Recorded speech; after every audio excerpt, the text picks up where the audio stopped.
Spider-Man. Spider-Man does whatever other heroes can't. And these days, what Spider-Man does is make good movies, while other super movies, even in the Marvel world, cause some controversy, either because they've taken on the fake responsibilities of social activism or they've done other things and they're forced to fight the sinister criticism of fans. Meanwhile, Spidey and his amazing friends just keep uniting people in his friendly cinematic neighborhood. How does one hero keep wielding such great power at the box office? Speculative fiction, like no other genre, reflects the creativity of God. If you look at the scriptures, you're going to have to see that God uses imagination more than rational discourse. We are supposed to be image bearers for a vastly creative God. Reading fantastical fiction opened a portal in my imagination for a place other than just a materialistic world. I experienced the gospel story with the mind of someone who loved adventure and loved the idea of light conquering darkness. We're wired for stories that reflect how we see the world in ways that are true. The story is either pointing to Christ or it's pointing to our need for Christ.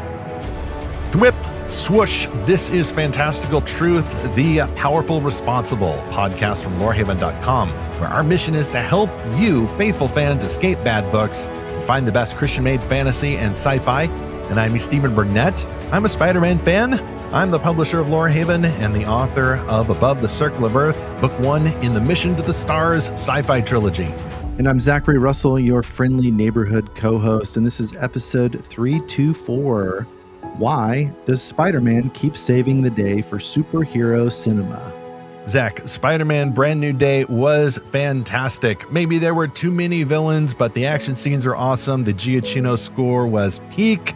I was really grateful for that amazing cameo and that surprise twist and the post-credit scene. And oh wait, I actually haven't seen it, and all of this is just a guess, but I am going to see it tonight, and I'm pretty sure it's going to be awesome. I have seen high praise, even from cynics and critics.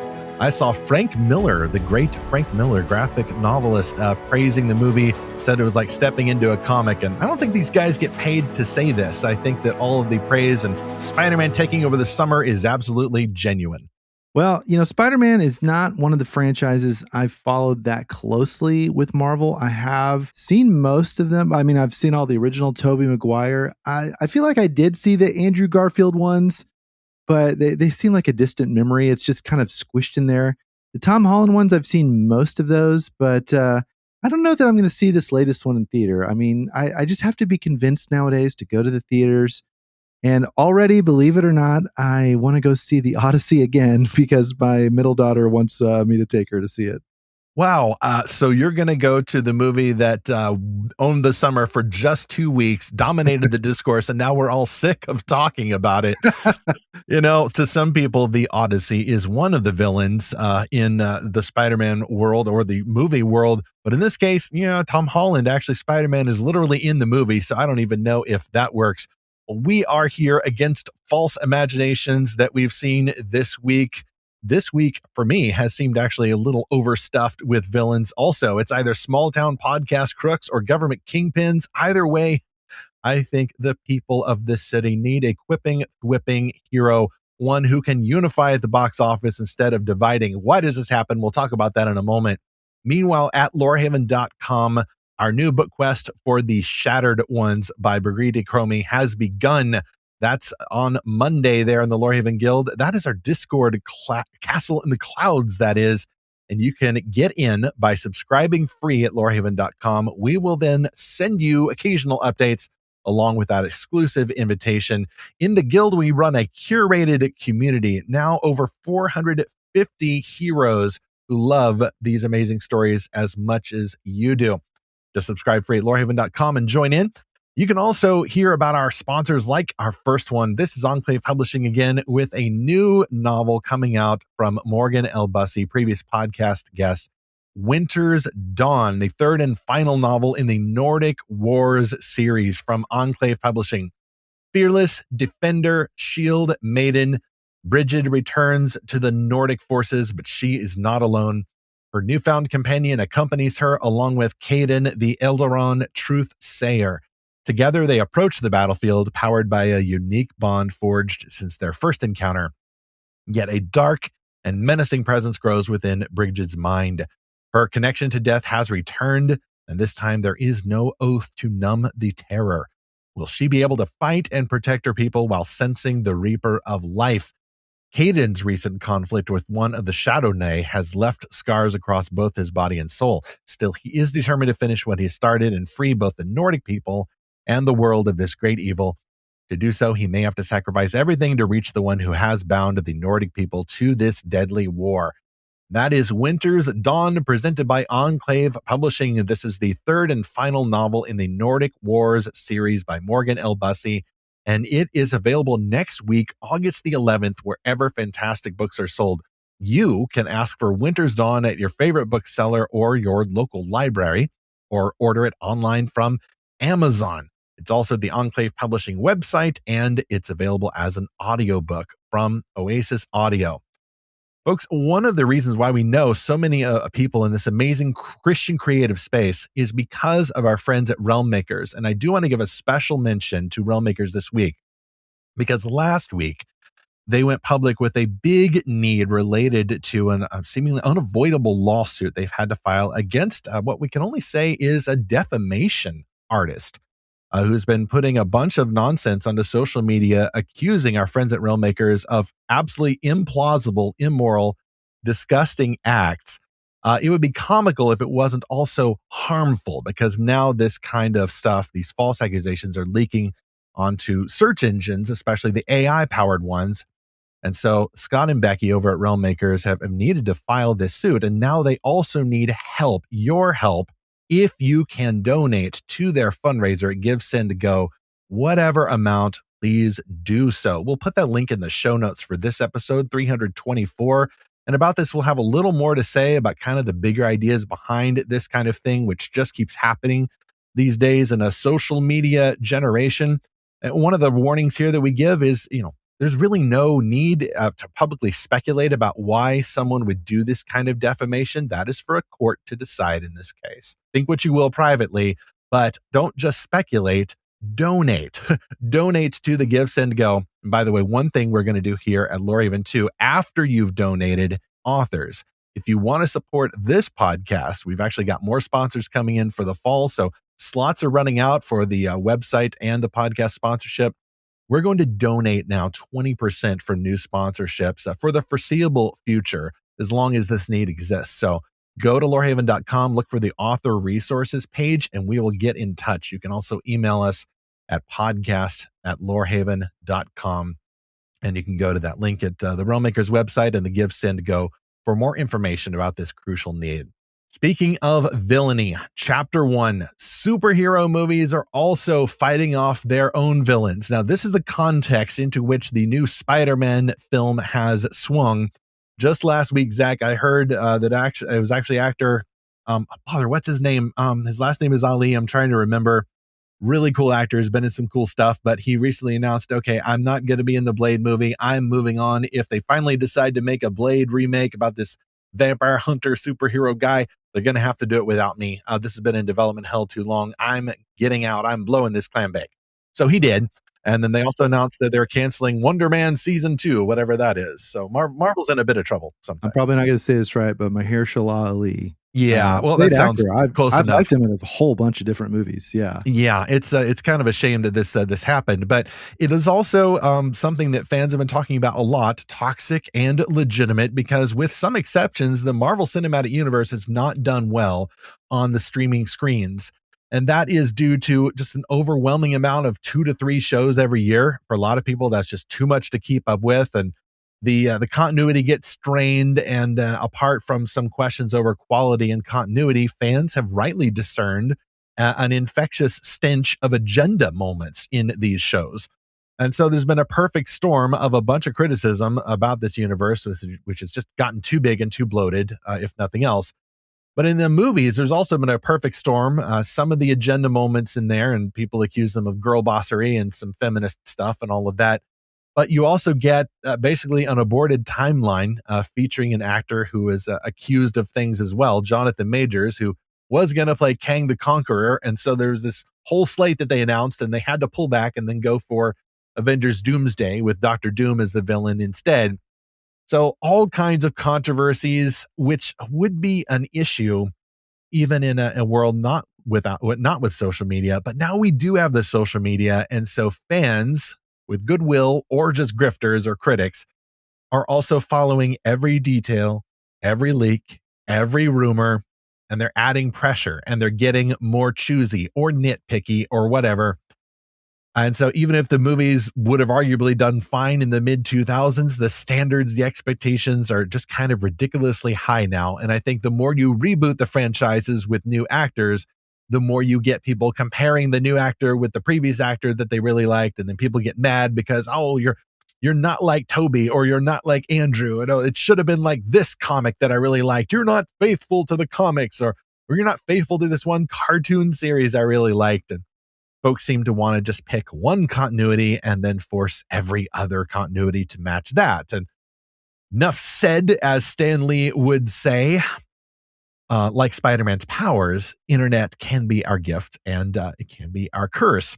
Meanwhile, over at DC, their latest reboot can't even get off the ground. I think the last rumor I saw... Which one is that?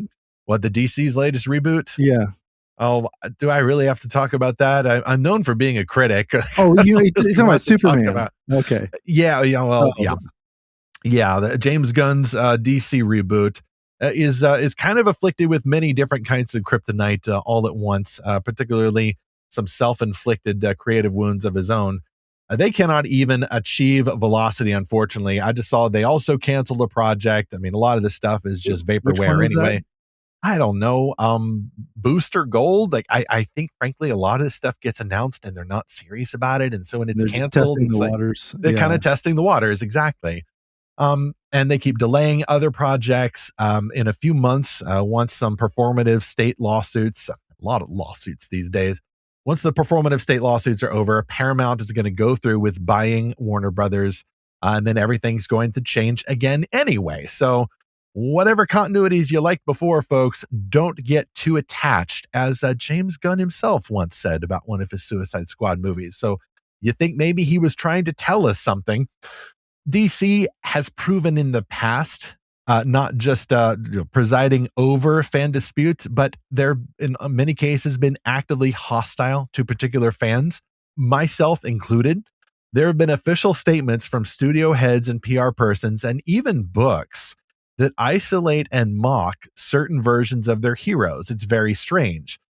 For example, the Lego movie, few people talk about this, but Green Lantern, Hal Jordan, is a cool hero in DC Comics. Absolutely earnest, one of the more fantasy type heroes in this, contemporary supernatural fantasy sci-fi hodgepodge universe. Green Lantern's cool. All of them are. Well, the Lego movie decided to make an absolute mockery of Green Lantern, probably just because they lost control of the discourse after the 2011 Ryan Reynolds movie. Well, that is not fair to their own stuff. Why are they doing that? In at least one case, there was an official book about the lore of Superman that criticized Zack Snyder, the director in particular. And listen, I don't want them criticizing the hack that they got to comedicize the Christopher Reeve Superman movies. Don't criticize your own people like that. That's just encouraging these kind of toxic fan divisions. And so in either case, both universes, we see Spider-Man movie dominating the scene amidst fan bases that are divided and often politicized, and frankly, in many cases, anti-heroic, when it feels like the corporations themselves are pitting different denominations of fans against each other.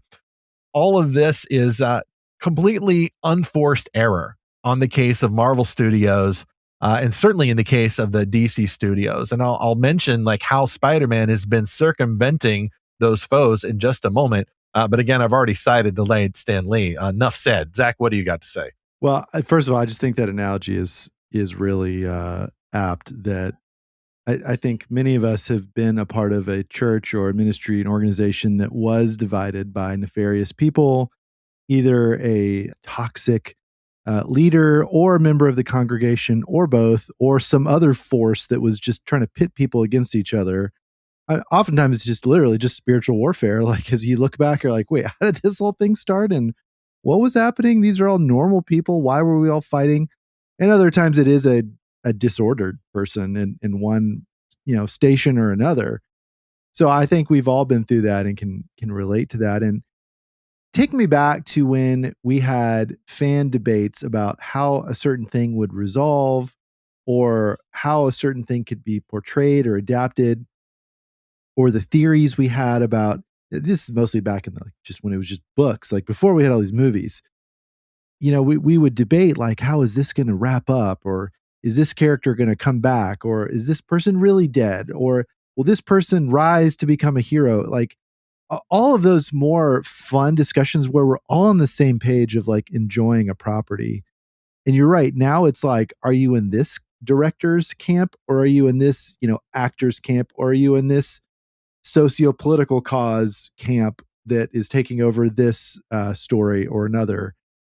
And it's just really weird. I mean, I saw this, the most obviously with the Wheel of Time series when that was coming to screen, because you had a lot of people objecting over this or that in the adaptation, and they were all kicked off of the official Reddit boards, and then they created their own subreddit, and then Reddit eventually banned that entire subreddit. And so then like what? Why are you moderators like picking sides here? Like, why can't we just have a discussion about the show?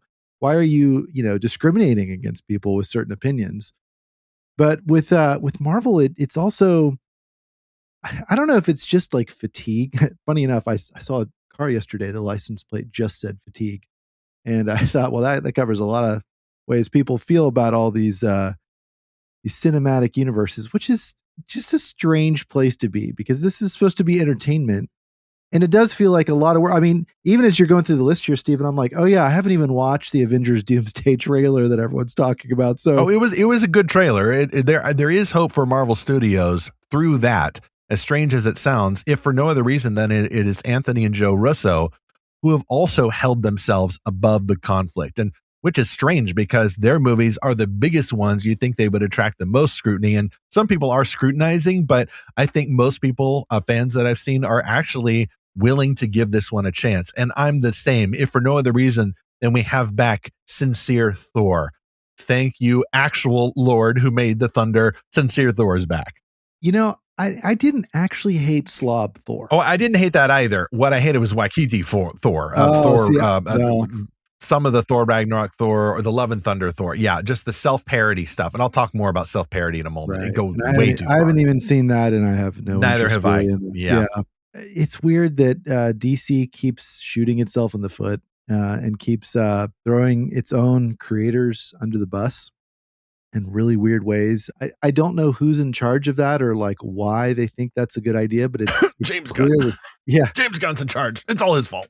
Right. But it's been going on for quite a while with DC. They can't seem to decide on a certain direction with what they're doing. So yeah. And what was the Jonathan Majors thing? Because again, that's something I haven't even caught up with. It was a accusation of abuse or something, and I don't know whether or not. In fact, I don't even know whether or not he was found guilty. I think he's trying to be in a Daily Wire movie now, so he's obviously made a bit of a career change there. But one way or another, he got controversial. And strangely enough, apparently there was one controversy too big for the studio, and even in fairness to James Gunn, they cut him loose when he had, when some of his old disgusting, jokes about the worst kinds of sin resurfaced. And I didn't think so much, well, James Gunn, sorry, he deserves a chance, although he did give a good expression of repentance at the time. It just seemed like, well, this doesn't match the whole Disney family friendly vibe. And I thought, guys, James Gunn's record was public when you hired him. Like, I think you probably knew about this, and it seemed unfair to him. And I think you're right, by the way, Zach, about DC. I will laugh about James Gunn and all that, and I disagree strongly with his storytelling sensibilities, but surely there's a place even for his style in a larger universe that has many different styles and voices. The problem is that he's like the guy at the top right now, and you cannot take his style and slather it over every single character. And I actually didn't like how they started throwing the Supergirl director under the bus either. I have no idea who the guy is, but I think you're right, Zach. It is a pattern now of, well, if this doesn't work out for us, we're not going to stand by you. We're going to cut you loose and then try to pretend you never even existed in the DC canon or the multiverse. And that is something that just eggs on the fans who are already apt to fight over these things. Yeah, and we talked a couple episodes ago, I think it was episode 317, about how, the biggest problem really with all these movie franchises is there's too many cooks in the kitchen. It's too much corporate algorithms determining everything. There's not a unified, singular creative vision anymore like there was when it was comic books, because you don't need as many people to make a comic book as you do an entire movie franchise. And so it is very disjointed. It is very fragmented. I think to some extent, as fans of this or that story, we have to kind of accept that that's how it's going to be. Even with Marvel, I mean, you had Stan Lee kind of in charge of the MCU, but I don't really know how much he was in charge of it. Well, yeah, Kevin Feige. Stan Lee was more of the figurehead, but yeah, I think Feige had a little more power and influence there. And then it seems that they just got too big. And like you said, Zach, too many cooks in the kitchen. And by that point, we had hit Endgame was 2019, straight about 7 years ago. And then since then, we have had lockdowns and controversies and a bunch of activism, especially in the United States. And it did arguably infect the studio's creative philosophy there. And they were asking for not only more shows, we're all going to go to streaming now. We're all going to live in pods and away from the virus and et cetera. So everything needs to go to streaming and everything needs to be really obnoxious. People call them girl boss characters. And that may be an unfair characterization, but that is how it was increasingly perceived. And it wasn't just female heroes' problem. They also made the male heroes behave in ways very different from Spider-Man and Iron Man and Superman and Batman and Wonder Woman and a bunch of those heroes before. And when you change branding like that, whether or not it's for the better morally, it's going to put off your core fan base. You ditch the old fans and run after new ones that you made up or you think are going to grow up with your movies now. That becomes a big, big problem. Well, let's talk about a singular creative vision. Our next sponsor, he is back, M.L. Hodder, with his breakout fantasy, The Talismiths, The Secret Saboteur. Fantastic middle grade fantasy adventure. If you've ever wondered who actually creates all the magical objects in your favorite fairy tales, you can find out in The Talismiths, The Secret Saboteur, where 12-year-old Charlie Crumple takes a summer job at a secret factory. They're the ones who build the flying carpets, talking mastheads, enchanted wands, and every other magical object story heroes rely on. But when sabotage hits the factory and clues from his late father point to a traitor inside, Charlie and his friend Tess must crack cryptic puzzles, finish a dangerous invention, and expose the saboteur before happily ever after vanishes for good. Award-winning author Meredith Davis called The Talismiths, The Secret Saboteur, a perfect can't-put-it-down adventure and one of her best reads of 2025.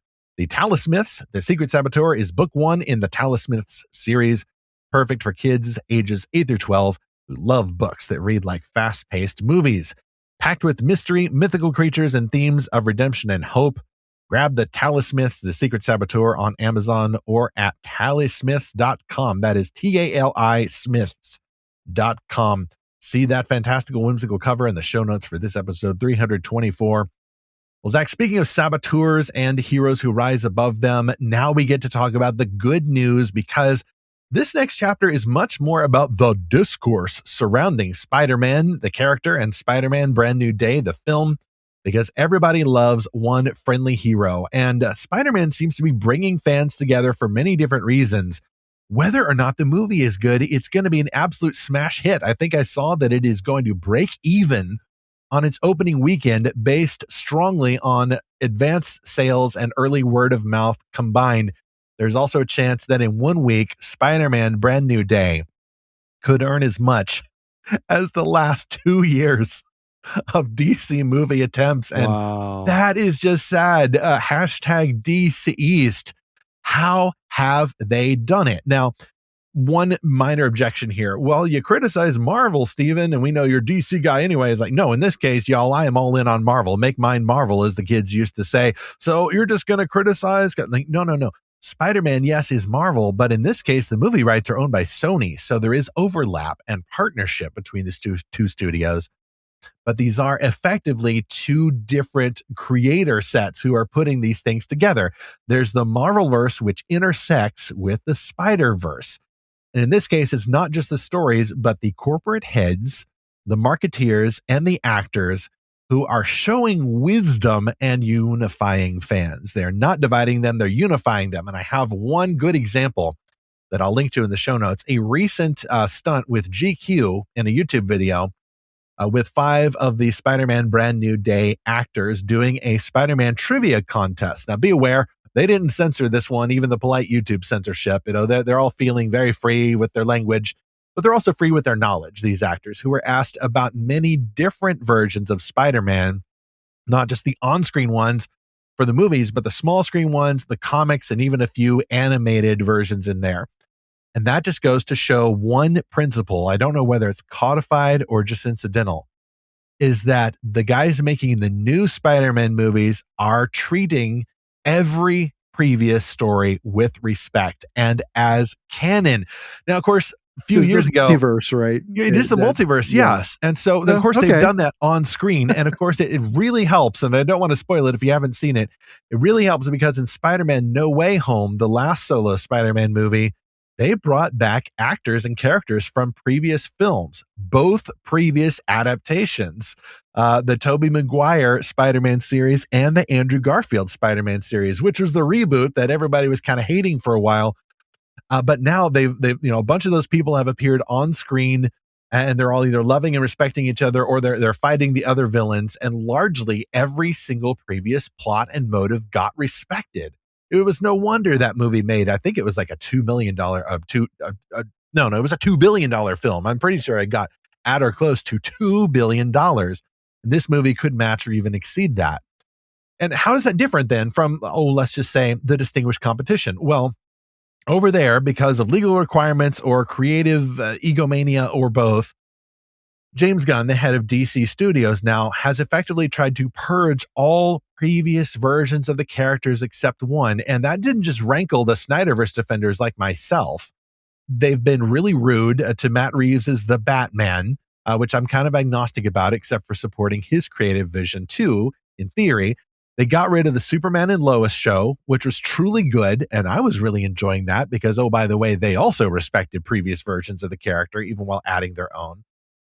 They canceled a bunch of stuff and then just sort of rudely rebooted everything and then said, nope, this is the only one. And there's old comments from James Gunn saying, hey guys, we're going to streamline everything. It's only ever going to be one story told across all these different media, animation and video games and movies alike. And I go, I don't even think that's workable, but also like, that's not good. No matter what kind of brilliant person you have at the top of that, you cannot smash down that creative vision and continuity across everything. That's not good. Doesn't make for healthy storytelling, and you're not even going to find directors or artists who want to do that kind of thing. I mean, no wonder Ben Affleck ran as if from a burning building with words of respect and then even encouragement, but said, nope, I don't want to have anything to do with that kind of creative vision. Like, respect what they're doing, but it's totally not for me. Well, what's happening over in the Spider-Verse? A unifying approach that urges fans explicitly and implicitly to love all the previous versions of Spider-Man. Whether you like Tobey Maguire, Andrew Garfield, or Tom Holland the best, either way, you can celebrate Spidey across all these different versions. And so this is the great way to pull everything together and to discourage the kind of politicking and divisiveness. Fans now are encouraged by the people in charge of the storytelling to have fun doing a compare and contrast. Why? Because the Spider-Man themselves just did the same thing in a movie. Like, oh, you can do this. No I Way can't Home. do that. Yeah. Wait a minute. Like, I didn't know you guys can't do that. And then suddenly, like, they're all together saying, I love you guys. And it's clear the actors had a blast and they meant it. And then they're all there together and fans are nerding out and the actors are nerding out and they're asking previous actors about the new one. And it's celebration, not division in the best possible way. Spider-Man is definitely a template for studios, I think. And the proof is in the pudding. I just found this graphic of someone made a list of all the Spider-Man movies so far and their Rotten Tomatoes scores. And it's incredible, Stephen, because out of, let's see, 1, 2, 3, 4, 5, 6, 7, 8 of them are in the 90% range. The other 3 are 70, 60, 50.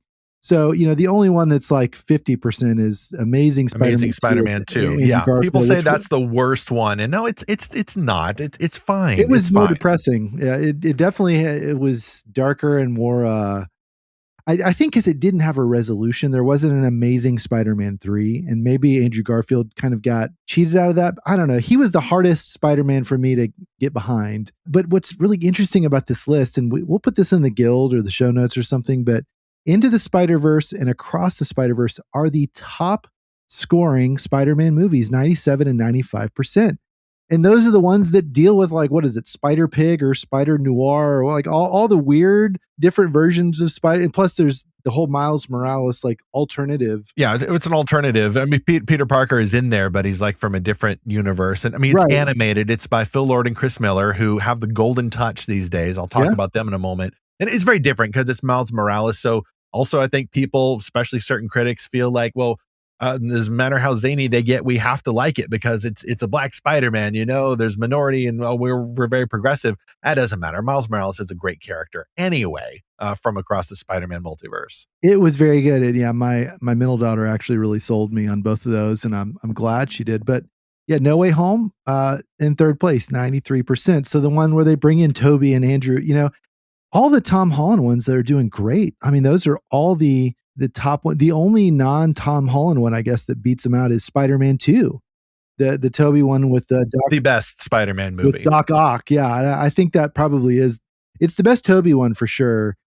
I don't know if it's my favorite one, but I came of age with the Toby one. That was when I was Same. in college. That was a special time to really it was the beginning really of superhero movies. I guess X-Men in 1999 was really the kickoff for all of this, but man, the Spider-Man movies were of the Toby era were really incredible because it's like, oh my goodness, this is what I guess because special effects had just advanced beyond what we'd ever seen before. With I mean, there's been superhero movies for a long time, but there was something about that era where CGI finally crossed that uncanny valley where it was like really good, and they knew the right ways to use it as well. It wasn't being overdone quite yet. We didn't have the Phantom Menace curse just yet on CG stuff. Of course, this is for all the AI controversies. But it is really incredible to me, Stephen, that almost all of the Spider-Man movies are in the red and in the good, audiences more like them more than they dislike them. It's a fantastic template that I hope studios will study. Exactly. And even the Spider-Man movies that get hated, their fans may take their time, but they get to them. People now love Spider-Man 3, which was a smash hit, by the way. And there was some controversy in the making of it because Sam Raimi, I think, famously didn't want to do the whole Venom thing, but the studio absolutely wanted him to do it.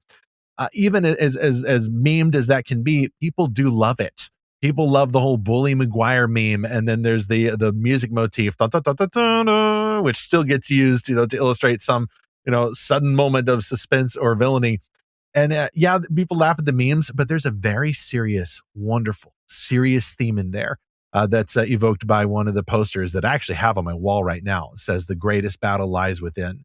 And it is one of the best, most epic portrayals of struggle against the sin nature and a refusal to submit against the evil infecting you from your heart that I've ever seen in a movie. And spoiler alert, when Peter Parker literally goes to the church and starts pulling away this evil from himself, it illustrates repentance. And by the way, all Bully Maguire silliness aside, people forget what precipitated his repentance. It's when he gets into an ego trip and he starts showing off and being very ungentlemanly. And then people forget this, but I was there in the theater. He slaps Mary Jane right there in front of people. He commits an act of assault against the woman he loves.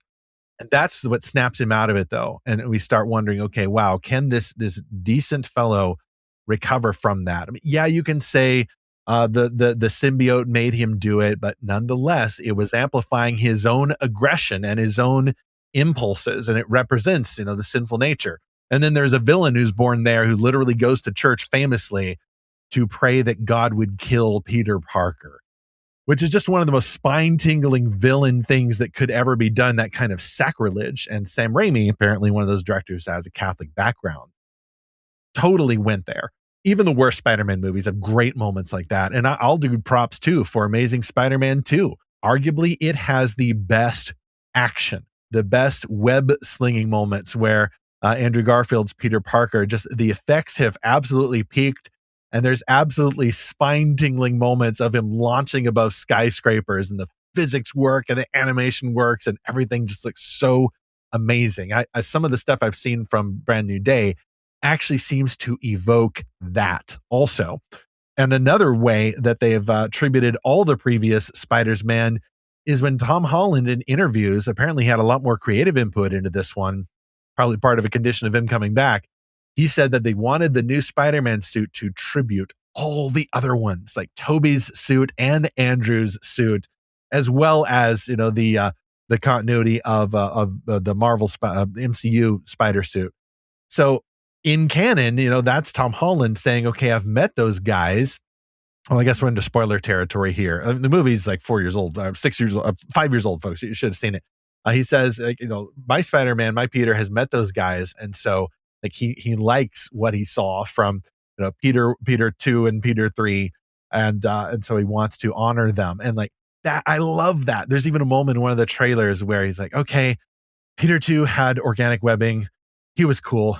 I guess I can be cool." And so that enables then the on-screen version of the character to tribute personally in canon previous versions of the character. And I don't know if any of the other superhero movies can do that, because some of the actors who've previously played the character have aged out or they've even died. You're not going to get Henry Cavill meeting Christopher Reeve.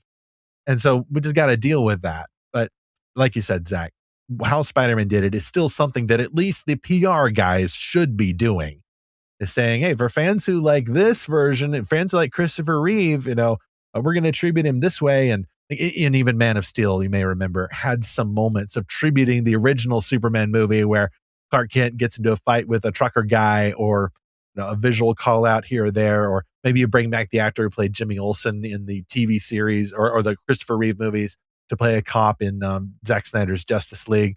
Fans love little gestures like that. I would love to see more gestures like that. The thing I always compare the Spider-Verse movies to, and even No Way Home to, was the Rise of Ultron Avengers movie, where you had all these intersecting stories. And at times I kind of rolled my eyes at Ultron, because I felt like this was really just the commercial for all the Marvel spinoff movies or TV shows, either the ones that you were supposed to have seen already or the ones that they had on the calendar. And I'm like, okay, am I even watching a movie? Or by that point, they didn't even have streaming. They didn't even have streaming shows. So you felt advertised to by Age of Ultron. There was a lot totally of expectations on it. Yeah. And so it didn't really feel like its own story at times. It felt like, okay, I've got to go on a side quest now to understand this or that, or I have to wait for this other thing to come out to really understand where this is going to go. And maybe that's the thing, is it opened all these threads without really resolving them, or I don't know. There was no in-movie resolution, it felt like, to so many different things. Obviously, the main Ultron storyline was resolved, and James Spader, just excellent as Ultron. He's great in every role he's in. I mean, the guy's a genius. I mean, he's a rogue AI before we actually had rogue AI. Exactly. I mean, it was a trope in science fiction for a reason. Yeah. Well, that it just goes to show one, the lesson here, Zach, is that yes, it's all unifying, and all the denominations are unifying and essential love for Spider-Man, and yet that also can only go so far. Tom Holland isn't going to meet Madam Web. Sony tried to do this whole little spinoff of, well, if you like Spider-Man, and here's some movies about his villains without any Spider-Man ever. And like, no. We want the hero.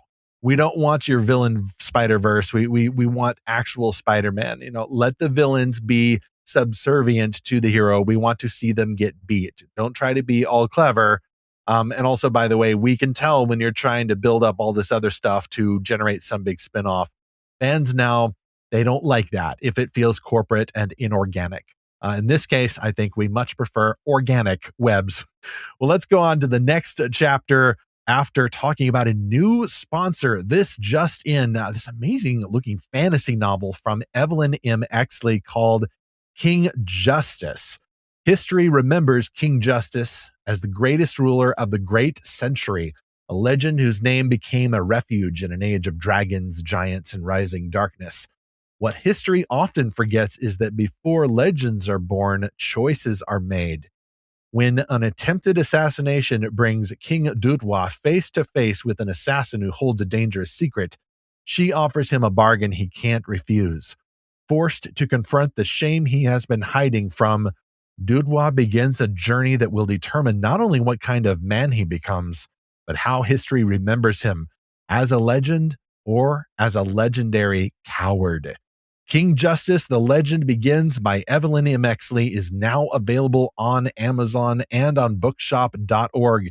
This fantasy got high praise from Indie Reader Review, which says, 5 out of 5 stars, Evelyn M. Exley is a master when it comes to dialogue and character development, and readers will eagerly fall into her world of kings and assassins. An Indie Reader Discovery Awards also endorses. Sensitive, nuanced, and thought-provoking, King Justice offers an insightful approach to masculinity, leadership, and power. You can see that epic and kingly cover by heading to our sponsor page, lorehaven.com/podcast. It's right there, and we'll have that amazing cover and the buy links for you too. King Justice, The Legend Begins. I love it when a sponsor, Zach, is just as robust as the topic we're talking about here. Happens on occasion. We'll talk more about that in Chapter 3, The Rise of the Self-Aware Sincere Hero. So I think the Spider-Man Brand New Day marketing and movie are going to work for many, many, many more fans better than the other movies. If for no other reason than there is a sincerity to Spider-Man that is held true despite all of the other franchises' struggles with flippancy and agenda moments. And that's not just Spider-Man, though. I kind of woke up recently and realized that this year we actually have seen a wonderful increase of truly good films. And 3 of them are from one studio, Amazon MGM, and it was Project Hail Mary, The Sheep Detectives, and even Masters of the Universe. Now, of those, the only reason why some folks didn't like Masters of the Universe is A, they were probably sticklers for a certain continuity, and B, a more legitimate criticism, in my view, there were some moments of the movie laughs at itself too much. You know, there's some vulgarian jokes and some, I can't believe that guy has that dopey name. Well, fans want these stories to be serious about themselves. They want them to be, in the words of Jenneth Lead, praising Project Hail Mary, meta-modern. A story that knows the conventions of the genre and may have a little fun about them on occasion, but that still focus on earnest optimism and hope. They believe in their own conceits. They believe in their premise. They believe in their heroes. This is a flavor beyond modern and postmodern, and this is how Jenneth described it in this article that you've got to read. Quote, now we've faced real-life dystopia, war, political unrest, and a divided society. More people long for the hope of modernism, but aren't so naive to think life doesn't come with the complexities postmodernism criticized. So instead of embracing one philosophy over another, metamodernism combines the best features of both. This approach keeps the self-awareness, irony, and subversions of expectations, but these stories also value hope, sincere themes, and admirable heroes. In fact, one working definition for metamodern storytelling may be delivering a sincere theme about life in a self-aware or absurd premise. End quote. Now, I'll just note that is not the same as flippant stories. Sometimes they will claim to be all about heroes and optimism and morality, but what you feel from the movie may not match what the movie is saying. What they're showing clashes with the telling. And metamodernism in this case is a whole galaxy away from stories that are ashamed of their nature. Let me give a compare-contrast. There can be stories, and people will even laugh about this on YouTube videos, where something wacky happens or some trope happens and some character on screen lampshades the trope so that the screenwriter can get away with it. Or the thing that's become rather despicable is someone will say, well, that happened.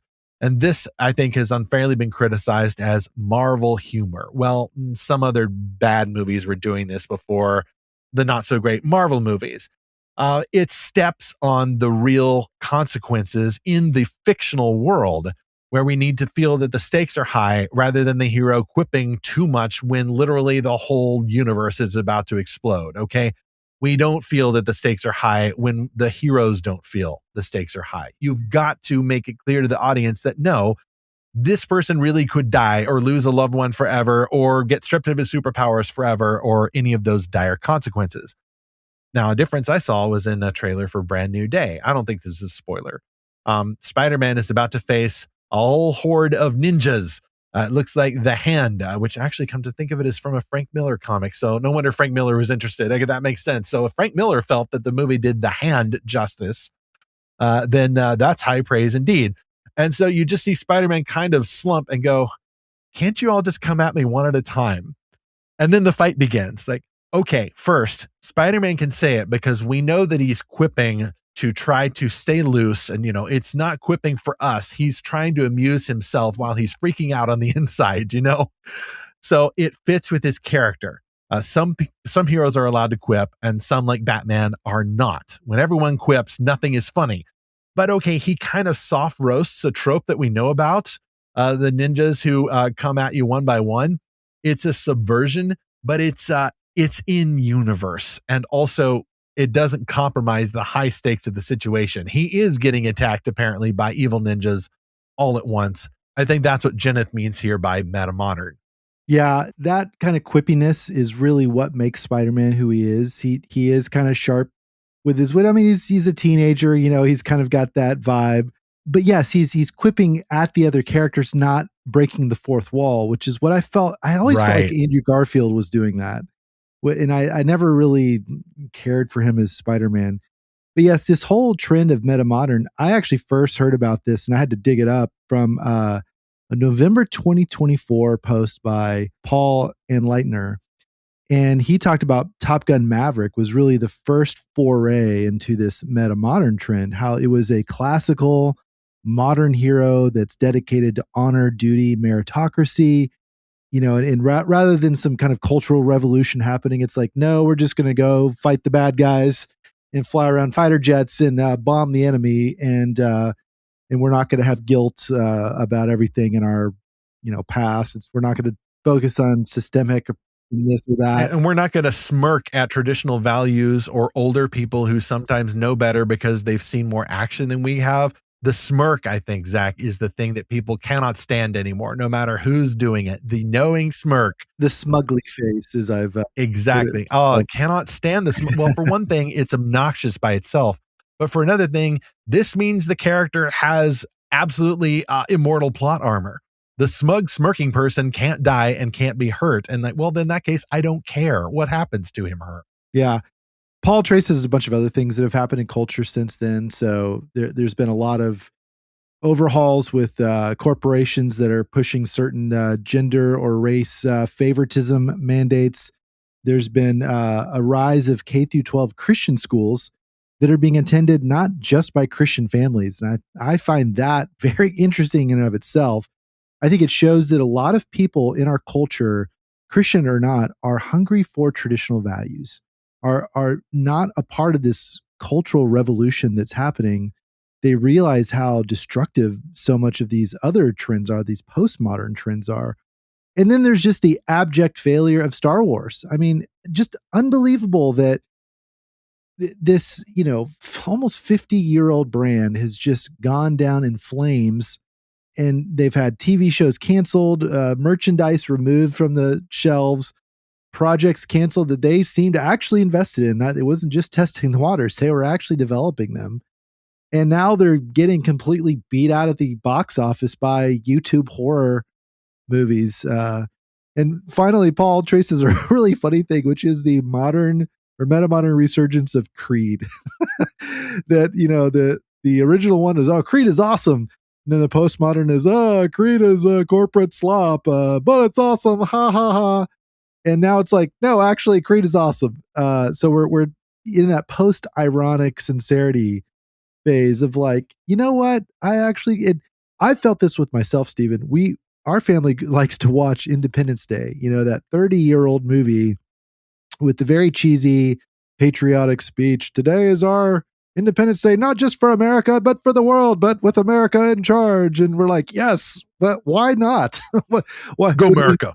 yeah, Beat them would aliens. we not want America? Would we want to? Do you want America to lose? Like, I remember post 9/11, there was a resurgence of patriotism, but there was also sort of this far edge of it that anyone who had a question about anything was like, "Oh, do you hate America?" And it was like it was used as a very cynical weapon by the traditionalists against you could say the progressives, the liberals, whatever. And it did kind of go too far, because it's like, well, because now we look back on the war on terror, and we're like, actually a lot of things should have gone differently, and they could have been thought out a little bit better, and that's fine. But then the side that was questioning a lot of things, now they've just become so hopelessly cynical, and they really do. So many of them say with their own words that they hate America, they want America to fall, they want a multipolar world, they want no more hegemony. That's the big phrase they use. And I think enough people have said, you know what? No, I don't really want that. I do want to live in the best country in the world, or at least I want to make our country better or the best in the world. And even if there's things we can improve, well, darn it, I want to improve those things. I don't want to just complain about it.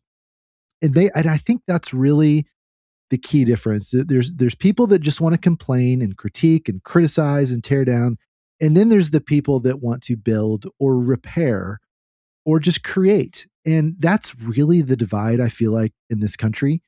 And sure, you might need to fix something. You might need to build something different. You might need to build something a little bit better or newer. But that's a far cry from people that just want to deconstruct and tear down and destroy. Speaking of truth, justice, and the American way, I think this approach has been with us for a while. It's not something new. We may give it a cool new name about like metamodernism, for example. But what I would refer to is the word that director Richard Donner used, and that Kevin Feige, the head of Marvel movies, has approvingly cited. It was the word verisimilitude. They actually made a poster of Superman flying, and they hung it up when they were doing the Superman the movie filming before 1978. Verisimilitude means commitment to realism, sincerity, seriousness. You can have fun. You can repeat the tropes. You may even wink as if to the camera here and there, but it should never descend into self-parody. And unfortunately, a few movies later, you had another director, Richard Lester, who turned Superman into a self-parody. And that's why some people just assume forget his interference there and go back to that Richard Donner version. It just goes to show that there's always going to be somebody out there with or without corporate support who wants to tear down and make all kinds of clever remarks to his friends using the character, rather than humbly working with the character and adapting the character, and then doing things like Sam Raimi and just have Spider-Man, whoosh up and then pose right by the American flag in the closing seconds of the movie. Completely unironic and wholesome. Spider-Man then also represents, in a sense, truth, justice, and the American way. And every movie, by the way, afterwards in the Raimi verse, Spider-Man had to run past or pose by an American flag at least once, and just tying him with the good parts version of that can-do American spirit. Now, I don't want to rule out any kind of parody whatsoever. I love parodies too, but parodies that are a little closer to that meta-modernistic or whatever you would call it sensibility. One of those is The Tick, the animated series, and there was an original comic by Ben Edlund. It was a send-up of popular superhero tropes, including Daredevil and a bunch of these other heroes, but it did not tear apart their morality. There was obviously self-awareness of tropes, but it wasn't ever even then to the audience like, haha, these things are so stupid. It was just goofy and silly. And then you had Galaxy Quest that released in 1999, which fans love to this day. I call that an early example of meta-modern because, of course, they're roasting the tropes, but it's all in universe. They're not roasting Star Trek. They're roasting Galaxy Quest, a totally different show. And even their premise is unique. And then by the end, though, they're asking some very pointed questions about imagination and what happens when we let it run away with us. And, there's this fun about nitpicky fans, but there's a really true-hearted theme there about imagination and well, the fans become the heroes. Where the fans become the heroes at the end. Yes, Yes. exactly. But also the actors committed. You know, the late Alan Rickman committed my to gosh. the bit. He was roasting himself or roasting what he could have been. And then at the end, he's even in interviews afterwards, him and others were saying, we had to nail the scene where he kneels beside the fallen alien and says sincerely, he recovers by Grabthar's hammer by the sons of Mervyn, you shall be avenged. And it's with such heart and pathos.